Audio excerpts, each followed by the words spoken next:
Patrick, I think you got your BFA at Carnegie Mellon. Yes.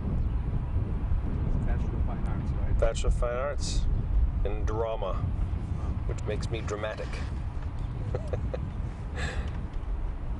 Why did you decide to become an actor? Why did I decide to become an actor? Oh my gosh. Wow. Well, I did a lot of, I did commercials and things as a kid, some theater as a kid. My dad's a TV anchor. My mom was a choir director and a voice teacher, so I always grew up sort of in a performing family. And when I was 15 years old, I went to a summer program at Boston University, and I went just with a friend, and it was closest to like a conservatory atmosphere, meaning that's all we did was act, sing, dance, blah blah blah, all that kind of stuff. And that was the summer I turned 16, and that was the summer that I decided. I came back, and it was the first time I was around people that had the same interest as me. But more importantly, it was actually the first time where I felt like I wasn't performing, and where I felt like I was experiencing something. Not just look at me, say this text, and do a funny, like sort of joke or something in high school theater, but doing monologues and scenes that actually really affected me. And I actually felt like, wow, if this makes me feel a certain way, maybe I can move people to feel the same way as I do. And so I came back, which is kind of heady stuff for a 16-year-old. I'm not sure I quite thought of it like that, but in hindsight, that's certainly the experience I had. I knew that it just felt different than anything else I'd ever done. And I came back and I told the football coach I couldn't play, and the baseball coach it was going to conflict with the spring musical and all that kind of stuff. So I was 16. So your selection of roles was a very important part of this. The feelings you had to become an actor. Sure, absolutely. You have a reputation in Hollywood for being extremely selective about the roles that you choose. So what was it that attracted you most to The Ledge? This movie was different than anything else I had ever written. This movie was different than any other script that I'd ever read. I felt like, I get very interested actually in movies that have to do with faith or religion, and can both condone it and attack it in the same picture. I think that's pretty incredible to be a part of. And I just felt like to have this, you could talk about the religious aspects of the films, and some people might be very interested.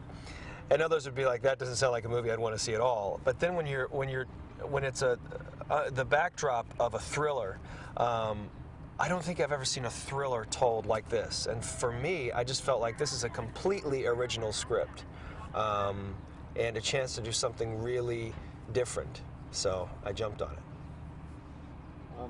I heard that you did a lot of research about this role. What did it teach you? Did in any way the research that you did change or modify any of your own personal beliefs? I mean, it's funny.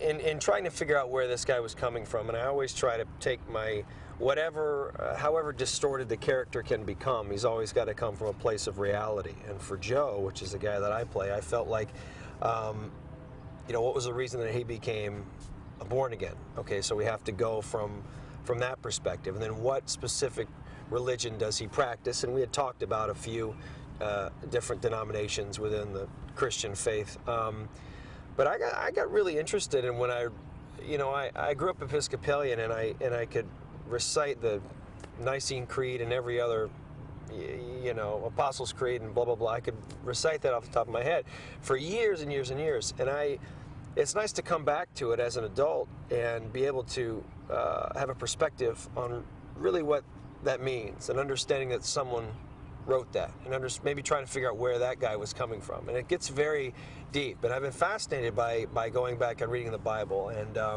specifically the Old Testament, because I always try to, when I'm playing a character, I try to find out, there are a few important things that are sort of ways in, right? And one is what you say about other people, what other people say about you. And then you can take that be either fact or fiction. But it was very important, if the crux of Joe at the end of the movie for him is saying I'm much more of an Old Testament person. Okay, well, let's go back to the Old Testament and let's really find what specifically what verses can relate to scenes in the movie. So that was something that I was pretty conscious of with Matthew, was going through and infiltrating that as, or peppering my dialogue with bits and pieces of Scripture, because if anything, Joe is, his saving grace here is going back to the Bible and to Scripture, because that's what's keeping him afloat right now. Right. But Joe is a fundamentalist, are you? No, I'm not a fundamentalist, but I thought probably not.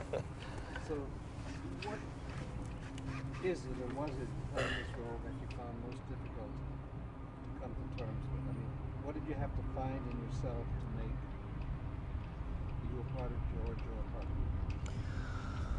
well, Joe's a terribly tormented person. I've played some damaged people before, but he is just painfully distraught, and so.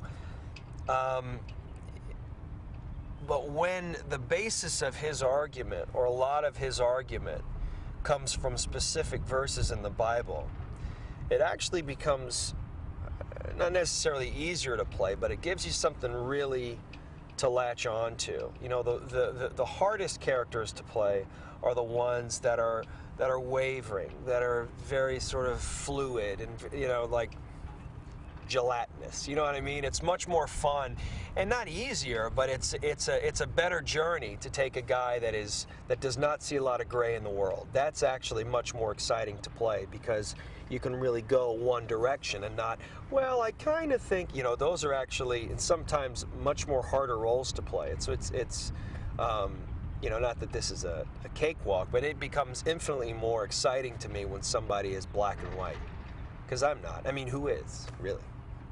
Talking about damaged characters, I found that a damaged character that you played, which just knocked me over, and was one of the most powerful films I've ever seen, is Hard Candy. Oh, that's nice. Yeah, he's kind of damaged. Hard Candy, yes. That was a bad day for Jeff Culver. About Hard Candy? What has been your most favorite role? Oh man, to be honest with you, I really don't have a favorite role. Because, it's interesting, look, film is not an actor's medium. Film is a director's medium. And so, my favorite roles are roles that you can play. I could look at a role, how it's crafted on the screen, and go, wow, that actually looks better than it felt, and that's a bizarre thing for an actor to be able to do. So much about acting in a movie is about the experience working with everybody around you, with the crew. And so, for me, and plus I've played some dark characters, I guess, or some dramatic, so it's hard to say. It was really fun doing Hard Candy. I mean, it wasn't really fun. I mean, it was rewarding, and it was exciting, and in a way, like this. I mean, Joe's a tough guy to sort of wrap your head around, but so it's not that it's like joyful fun playing that stuff. It's exciting, and it's challenging. So, but I don't really have a favorite. Maybe I'm just still looking for it. You talked about how unique the script was and how it appealed to you. You know that in the world today, and especially in the U.S., theatrical distribution avenues for independent films are shrinking. Right. And I think it's only worth doing films that are unique and compelling and that can attract an audience. Right. So, if you had to describe this film to your friends and make them feel compelled to see it, besides the fact that you're in it, Right. Oh, they wouldn't see it just for that. Plenty of my friends have never seen my movies. how would you describe this film? I think in describing this film, certainly to my friends, I would describe it differently to each, probably, because for the for the popcorn eating audience, it's a philosophical thriller. I mean, it is a thriller. It is, you're given a situation at the top of this movie. You know, most blatantly, you've got a guy about to jump. You realize he doesn't want to jump. Or does he want to jump? And the journey is, how did he get there? If he doesn't jump, somebody else is going to die. That's an interesting premise. That's the main Gavin story. And, you know, I think in describing that, I would tell that story, and I would say, and there's this cop that's been assigned there as a negotiator to talk him down, and you find out he's got an entirely set of different problems and circumstances. So you find out all these people's problems, and a lot of it becomes based on faith, and they're questioning faith, their belief or disbelief. But when you get into faith with some people just go, it's okay. I don't need a preachy movie. And it's not a preachy movie by any means. I think it's a thriller. It's I think it should be and I think it will be a very exciting movie to watch. And I think people will be pulling for different characters throughout the course of the movie. People look at, and I think that's always interesting to me. When you can establish someone's situation and their problem. You know, but I think you'll care about all these people, no matter how black or white it is. I have to tell you, I agree with you that each one is an interesting character.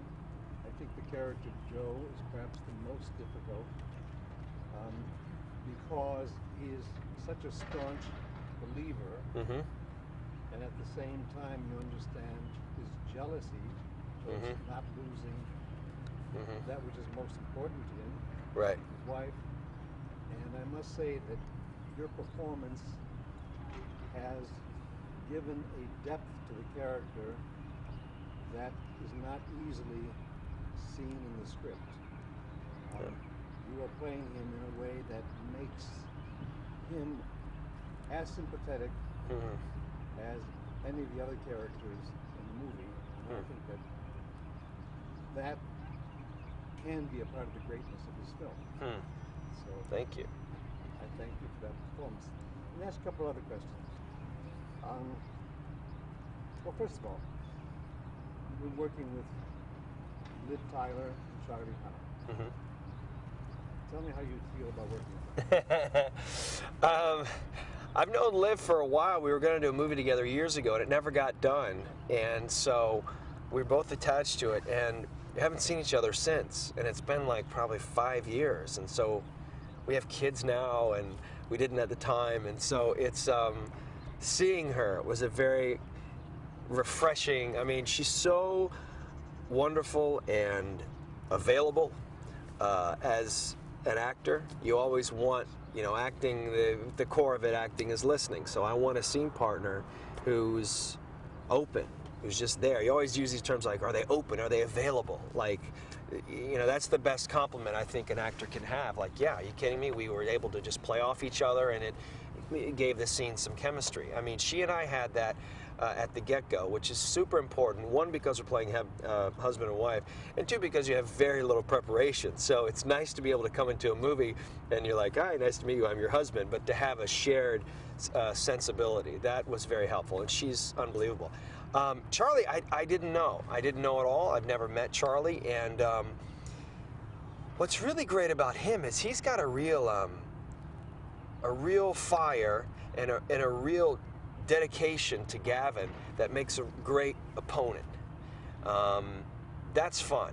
When you've got a sparring partner, you want someone that's gonna throw it at you, and he is engaging and ready to make his point, which is which when you're playing the guy with on the opposite side of the coin, that's what you want. It only makes the you know, hopefully it only makes the movie better when you've got someone that's ready to go toe to toe. So from that perspective, it's been he's been awesome. I mean, I'm excited to see what he's been doing with Terrence, because outside of saying hello to Terrence, I do nothing with Terrence. So it's you know, that's what's exciting. Besides being an actor, I've read that you're a singer. Yes. So I'd like to ask you a very indiscreet question. Oh God. I'm not gonna sing. Maybe. Was that your voice as Raoul in Phantom of the Opera? Of course it was. Come on. Yes, that was my voice. I was the only one outside of Andrew Lloyd Webber that had ever even done a musical on that movie. So. That was really your voice. Yes. You don't believe me? Can you prove it? I don't need to prove it. I have cast recordings. I have everything. All I want is you, or something like that. All I ask of you? All I ask of you. No, I'm not a trained monkey. I got plenty of cast recordings. I was a Broadway veteran before I started doing pictures.